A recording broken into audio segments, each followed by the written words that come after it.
Yeah. Yeah.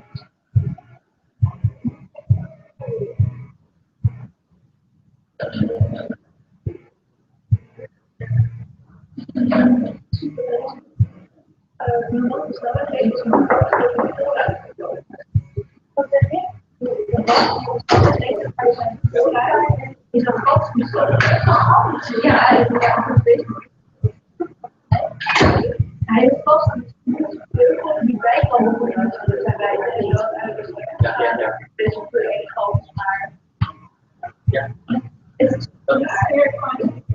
Yeah. Yeah. Hey, John, hallo. Ik zit wat voor de uitzending. Ik had een video. Die deed ik met dat telefoon. Vanmiddag was de tekst. En de rest is kan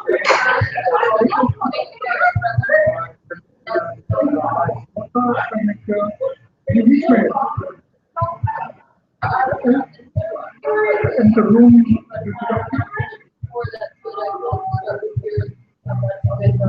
Ja, ik zit nu in mijn thuis. Ja, wie doen het? Wat ik wil.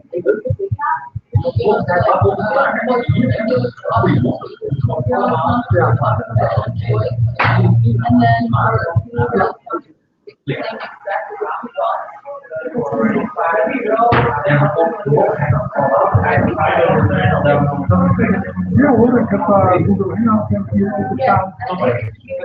Dan zie ik mezelf uitstekend in. Ik heb ook aan de linkerkant het linkje.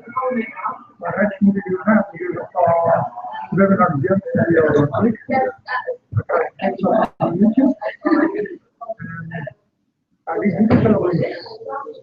Ja. Nee, dus een select schedule kan ik doen. Ik kan gewoon in de room klikken. Weer een nieuwe.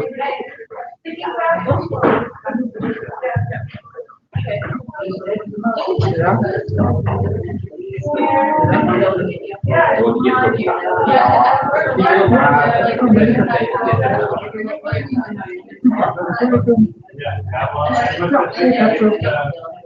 Hartstikke goed, dankjewel. Jo, hoi.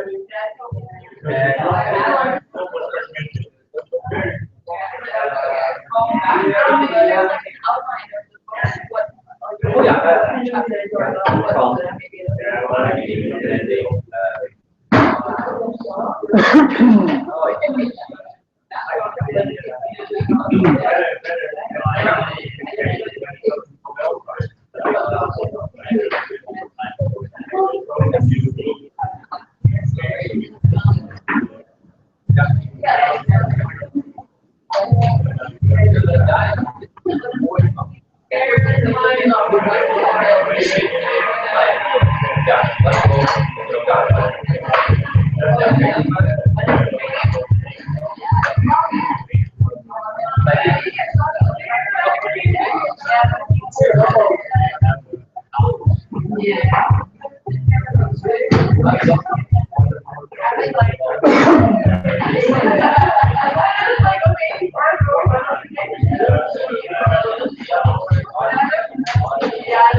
Now we're live.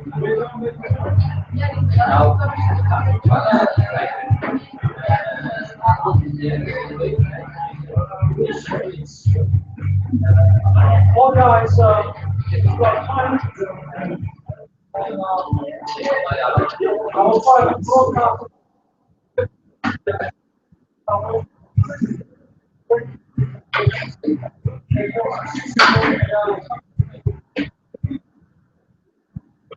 let's say let's go.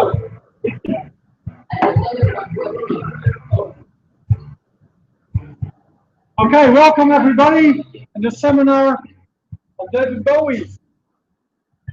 Thank you. Well, I would like to open with one generic message for a start. The slides up here, and that's quote, because you know, innovation and progress, they grow on sharing ideas and visions, and this ultimately from bringing people together. And this academic spirit is what we stand for. This is a spirit that David Bowie stood for. David Bowie was an ultimate talent, being the polite British gentleman, but also a very deviant, interesting character that was capable of bringing people together and getting the best out of them. So, we are lucky in Groningen with a beautiful exposition in his museum. And here you see the affiche for this performed for this exhibition. And just a couple of weeks ago, we all found out that David Bowie was dead, and that touched me very much. The Friday, the 8th of January, was his birthday. He turned 69 years old, as you probably know. And he released on that day an album called Black Star. And I knew this album was coming out. I was very curious, and all over the weekend I've been playing this album. And there was one song, Lazarus, that really struck me. It was deep, it was dark, it was really very heavy. So it touched me very much. So then Monday morning at 7:30 in the morning, I was sitting at the kitchen table, headphones on, listening to music of David Bowie and watching the news. And then I got the news, David Bowie is dead. Just like that. He was gone. And suddenly I realized, and a lot of us realized, that this album that he released on his birthday, Black Star, was his way of saying goodbye. I would like now to let you listen and see the clip Lazarus, which describes the situation. Here you see, of course, the media turmoil around his death. And this is Black Star, ladies and gentlemen.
So this was pretty impressive, right?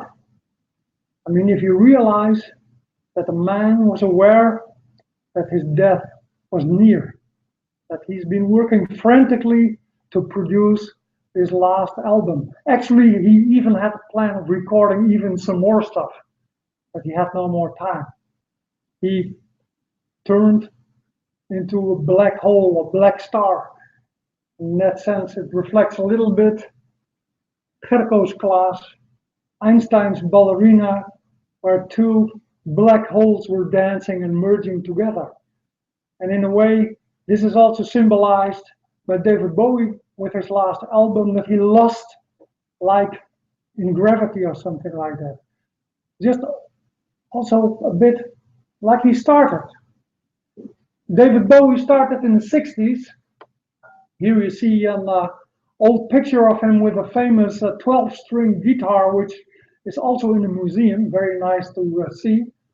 In that time, the Apollo project was really very hot, and the race to the moon was all over the news.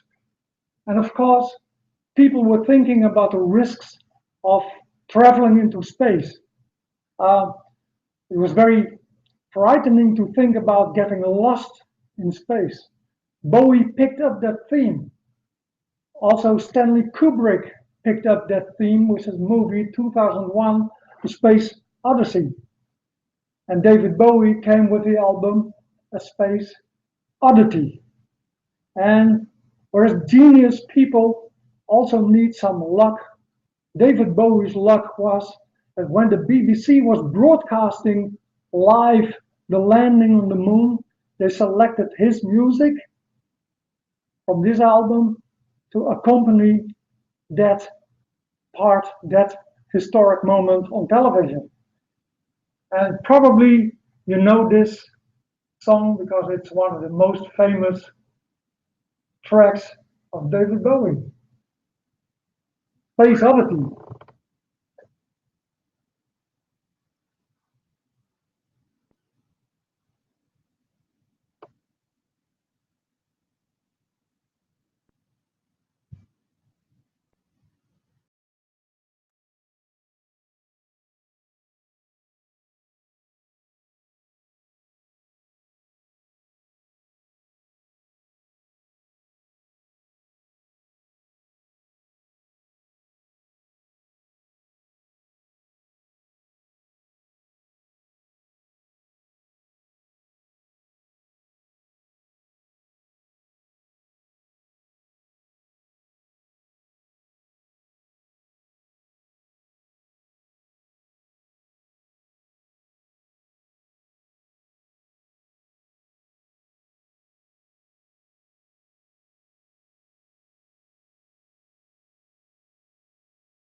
Because you can imagine this smash hit made David Bowie very famous. And when you're very famous, it becomes very easy to connect with a lot of people. Who is David Bowie? Who to connect with?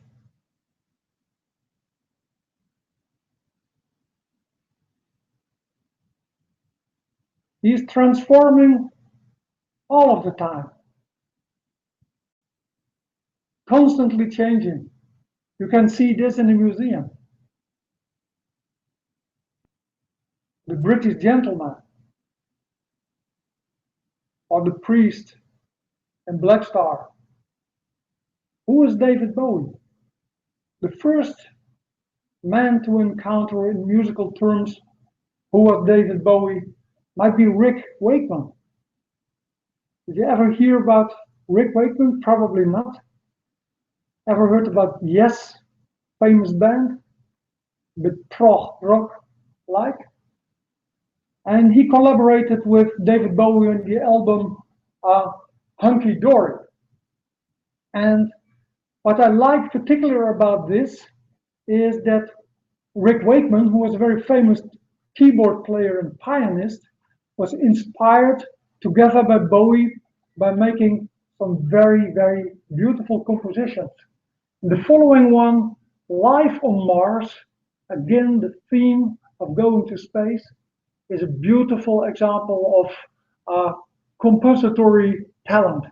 It's also elected as one of the 100 best pop songs ever. Life on Mars.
you can imagine that in those days, in the more Puritan England, there was quite some rumor about David Bowie being gay.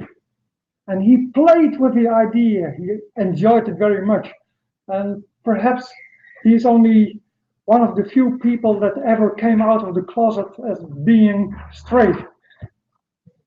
And I think this typifies the man very much, always finding his own way, being deviant from what other people are doing, being himself. The previous song was a very well composed track. You can listen to it, and the people here playing piano recognize this is not something that happens just like that. This is craftsmanship. But sometimes he worked completely different. You all know John Lennon, of course, right? From the Beatles. And one time, David Bowie was in the studio with John Lennon. And they were fiddling around a little bit. They were playing a kind of cover, and the guitar player played a beautiful riff on it. It was really very cool. And David Bowie said, "Whoa, this is way too cool to waste it on a cover of another track. Let's build a new song around this track about this guitar riff." So they started to play, and then John Lennon started to shout, "Aim! Aim!" And then David Bowie thought, "Hey, fame!" And that resulted in the following very famous song, Fame.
So this is, of course, a very famous song.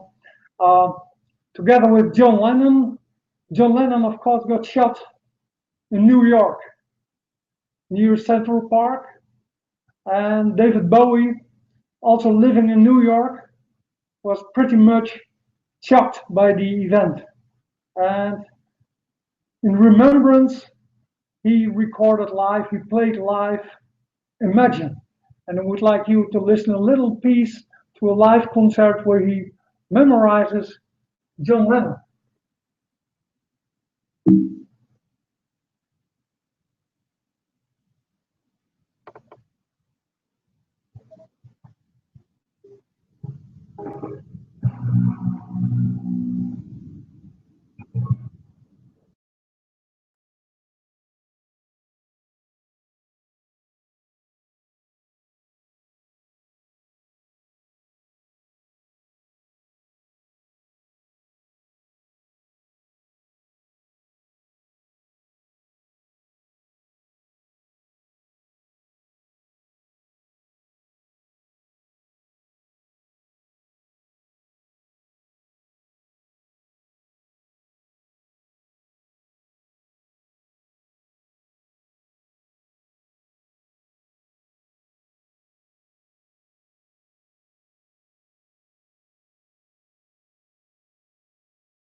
So that was a bit of Imagine in honor of John Lennon. One moment, for a period of his existence, David Bowie went to Los Angeles. And Los Angeles was hard partying, a lot of drugs, very heavy, and he became thinner and thinner and weaker and weaker. He formed the character, the Thin White Duke, and ultimately he realized that he would end his life if he would stay there. So what did he do?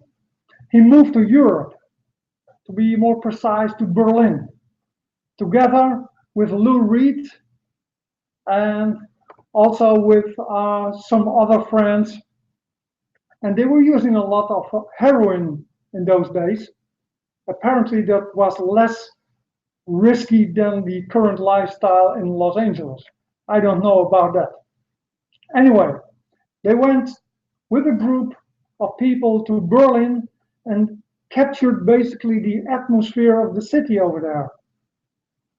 The subways, the wall, the Cold War, the desolation sometimes, and two of the most beautiful albums made over there, in my perspective.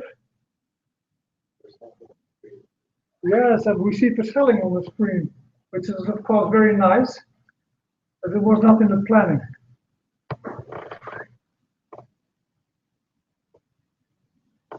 So here we see him in the studio together with Robert Fripp and Brian Eno, where he did a lot of recording with in the Berlin period. And Robert Fripp is probably very unknown to you, but perhaps Brian Eno rings a bell. Someone?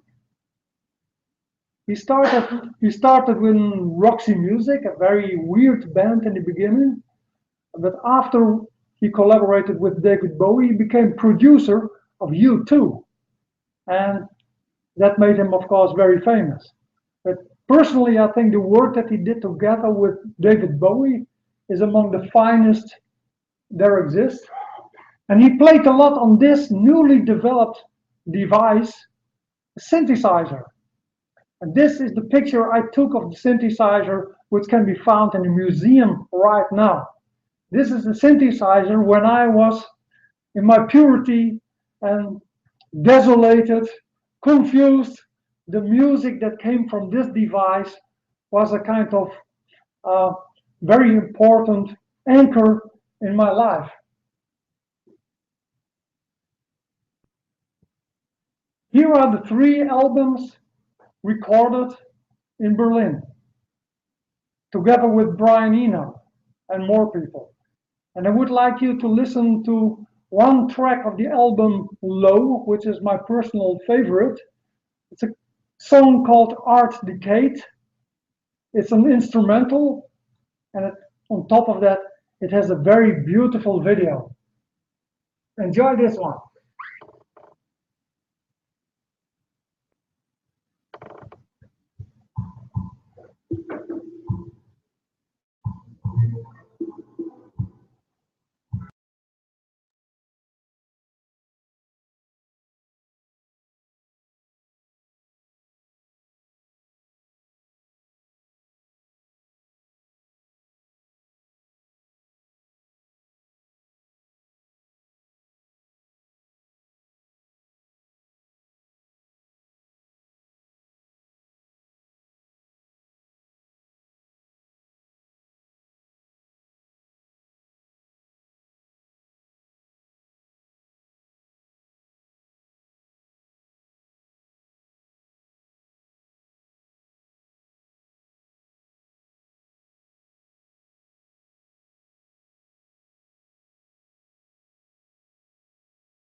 normally recording takes a lot of time.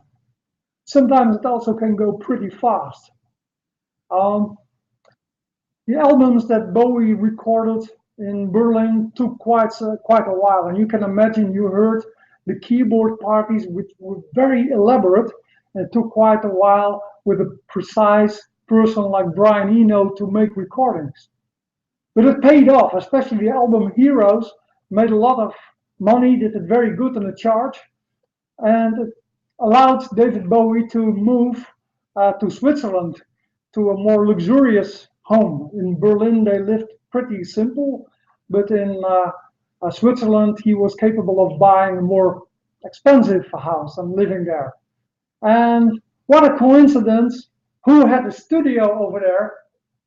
It's the well-known band Queen, which you all know, with, of course, its famous lead singer Freddie Mercury. And here we see the two together. What a contrast, isn't it? I mean, the every inch a gentleman versus the very, how would you say it? A different style Freddie Mercury. Both very, very British and very keen on a collaboration. So they came together in the studio of Queen in Montreux because they had their own studio over there. And the bass player had a kind of a riff and they started to jam a little bit and they had a good time. And then Bowie said, well, I want you to do some singing. And he locked different people in different rooms and giving them random text fragments and make something out of it and start singing with it. And then a very exciting creative process started and they made some interesting recordings. And Freddie Mercury was very happy. And they said, well, we have some good recordings, let's go home. No, said Bowie, we go on, we go on, we go on. And it took, according to the story, enormous lots of red wine and a lot of cocaine. But within 24 hours from the first nothing, was a complete mixed version of a song that's called Under Pressure. And that's the following one.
Just 24 hours. What an energy. Even Freddie Mercury was exhausted afterwards. And that says something. Uh, it shows how he was capable of bringing people together and bringing them into a flow and succeeding in creating a group atmosphere that produced something in a very short while, which was really making a difference. Bowie was still residing in Switzerland when he was thinking about, well, perhaps it's about time that I score a kind of hit with dance classic. He never really was too much in the dance music, although I have to admit we've been swinging quite a lot on his music, like the grooves, but the real dancey stuff, like, for example, Chic in the past recorded, he never recorded something like that. So what did he do? He contacted Niles Rodgers. And Niles Rodgers is one of the most funkiest guitar players on this planet. And he was also a member, creator of Chic and many more beautiful bands playing this kind of music. And perhaps you know the song. This is Niles Rodgers, how he was looking more recently. And the album that was released, Let's Dance. And I want you to listen to a little part of it.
Yeah.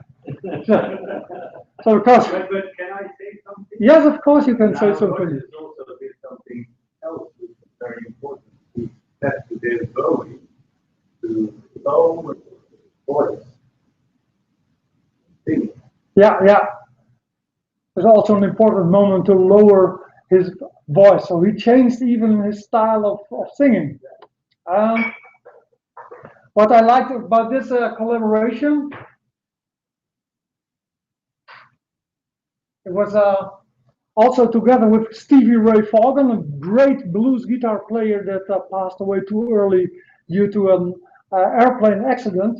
But what is most interesting is what was happening with Niles Rodgers. And Niles is sometimes giving workshops, and did this beautiful interview with him in which he explains how Let's Dance actually came about.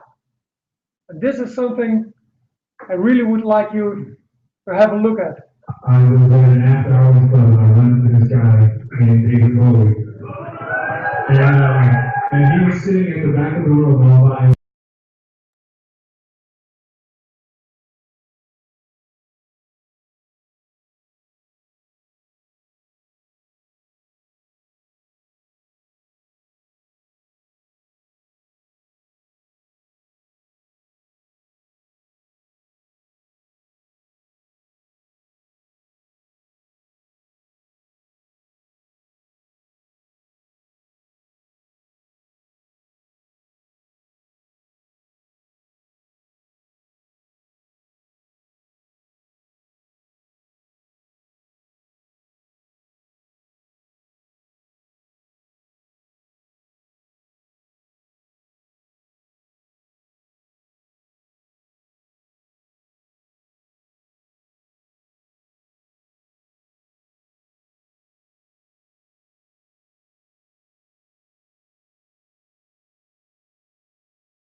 Okay, I think this is a beautiful example of how David Bowie was working. Not only was he very talented, but he also was giving a lot of space to people to develop themselves. And these people collaborating with David Bowie got into a kind of flow, and afterwards they they blossomed even more after having this contact with David Bowie. And I think in that respect, David Bowie was a guy that was a beautiful example of how to collaborate, be passionate, and be very open to each other. It worked for David Bowie and all the people he worked with together. There's many more people he worked together with very well. These interesting pictures on the left-hand side. Do you recognize who's that next to David Bowie?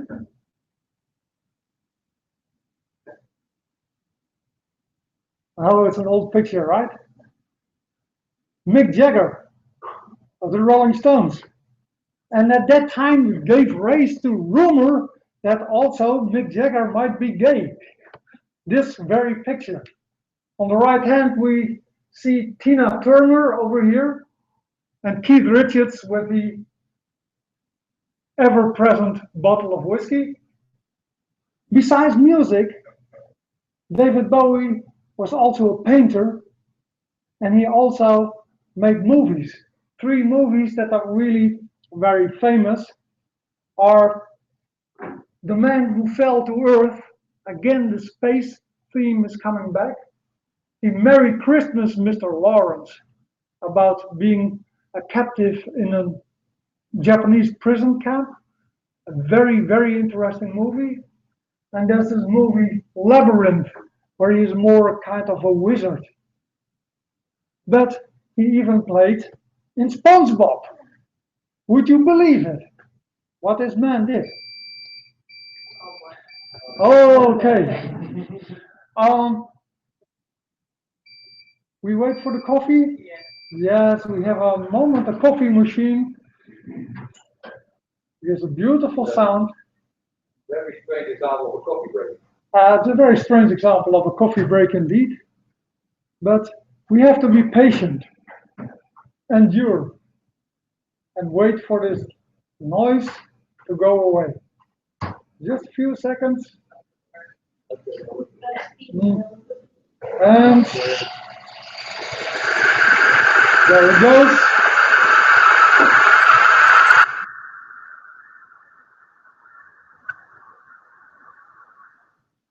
And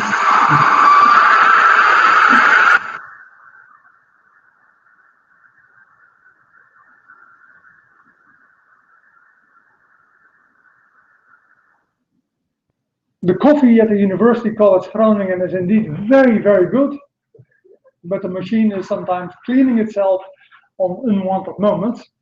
I would like to conclude with some remarks on the passing away of David Bowie. As you know, the album was called Black Star. He started as a star brightening up, and he ended in the black. Nothing was left. When I heard about his passing away, at that very moment, he was already cremated, alone, without any ceremony. Just gone like that. And a lot of people thought that's strange, because they would have expected some kind of big ceremony, concert, or whatever to remember him. He chose deliberately not to. Being a more kind of Buddhist type, he thought this is not important. The only thing that is important is the last thing that I can give. That's this gift of this album, Black Star. And due to the way that he almost organized his goodbye to planet Earth, nobody was talking about a burial ceremony or whatever. Everybody was talking about Black Star. Isn't that beautiful? To go back in his more Buddhist type of philosophy, I would like to go back to the 80s, where he recorded the album Heroes in Berlin, as I just told, with Brian Eno. And because he was very inspired by Eastern philosophy, he also visited Japan and was very much inspired by the moss gardens over there. And the next track, I think, is a very beautiful Buddhist feel kind of a track, Moss Garden.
I would like to say thank you, David, for making this planet a better place and bringing so much joy and emotion to mankind.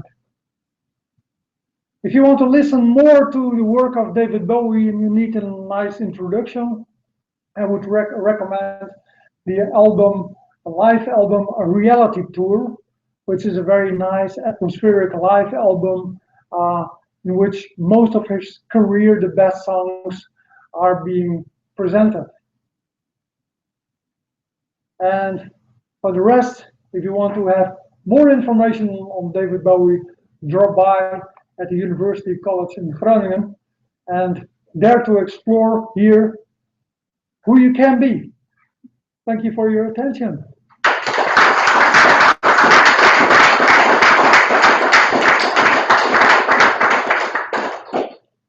Perhaps there are some last questions at this moment. Yes? Well, I personally didn't know David Bowie that well. At least I knew some of his hits, but I mostly knew him because of all the outfits that he always had. Yeah. And did he ever explain why he was dressed in such a way, or what the story behind those outfits were? Well, basically the guy was always reinventing himself. Life was like a kind of play for him, I think, and he liked to play around with who he could be. I think that was a kind of a life mission that he had. He was never satisfied with being a certain successful type of artist because he always transformed in something new. There was a very deep drive. I think his artistic powers were very big, not only in music but also in movies and in paintings, for example. I think it's a natural way of expression. Yes? Is there a big difference between the artist persona and David Bowie himself when he was not an artist? I mean, what I can imagine is that his outfits are very much his artist persona. Mm-hmm. While he might be a completely different person without the spotlight. Well, I think he was very much David Bowie all of the time, but for these public figures, of course, public life is very problematic. And what I know of the source of their income. Yeah, and what I know about his last period in New York, he was always dressed very casually, and he was always having a newspaper from Greece. Why? Because when people spotted him, they thought, "Hey, that's David Bowie." Oh no, he's looking a lot like him, but he has a Greek mustache. He must be a Greek. That's how he played with it. Yes? Did he get married in the end? Did he settle down? Yes, he had 2 marriages. He never settled down, I think. That's a good thing for us. Although he had been out of the picture for a couple of years due to a heart problem. But then he returned again. But indeed, he has been married twice and he has kids.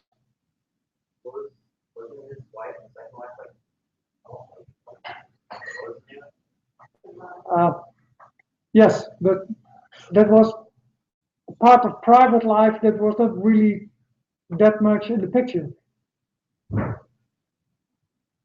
At least not with me. Yes? There's some discussion whether David Bowie was a trendsetter or a trend follower. Mm-hmm. So what do you? I think he was a catalyst.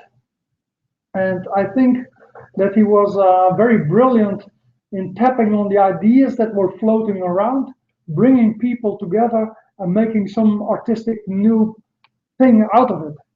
So I think he is a kind of a brilliant thief. And I think the people that he stole from even got better from it. Yes? Yeah, I was wondering why that.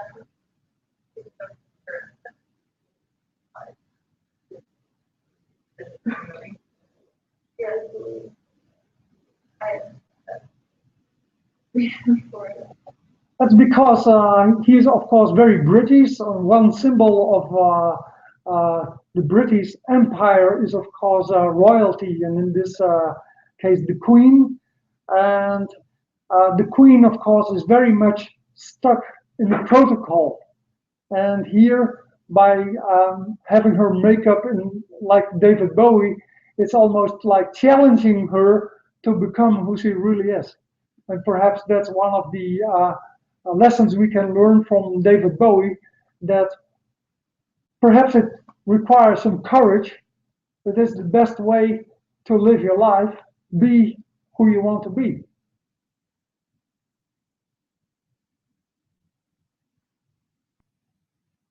Yes? What is your personal favorite album and song? Oh, that depends on the moment of the day, the moment in the year. Basically, what I like is his whole portfolio.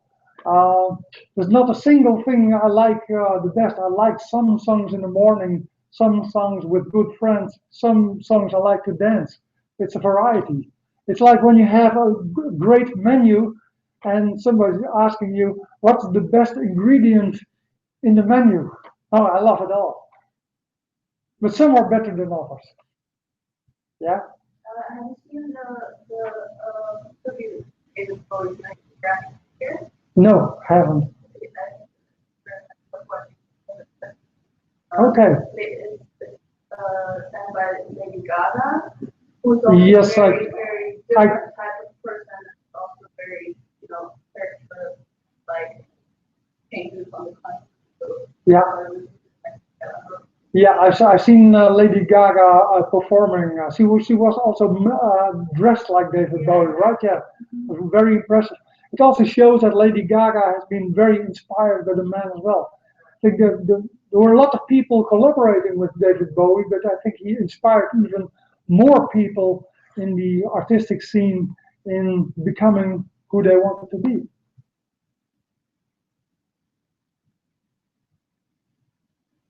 So I think this was the last question. And with that, I would like to greet all the people who are still online listening and following us. Warm regards from Groningen. When you drop by the museum with the exhibition of David Bowie, is still a while in our town. So drop by, especially when you consider going to an open day.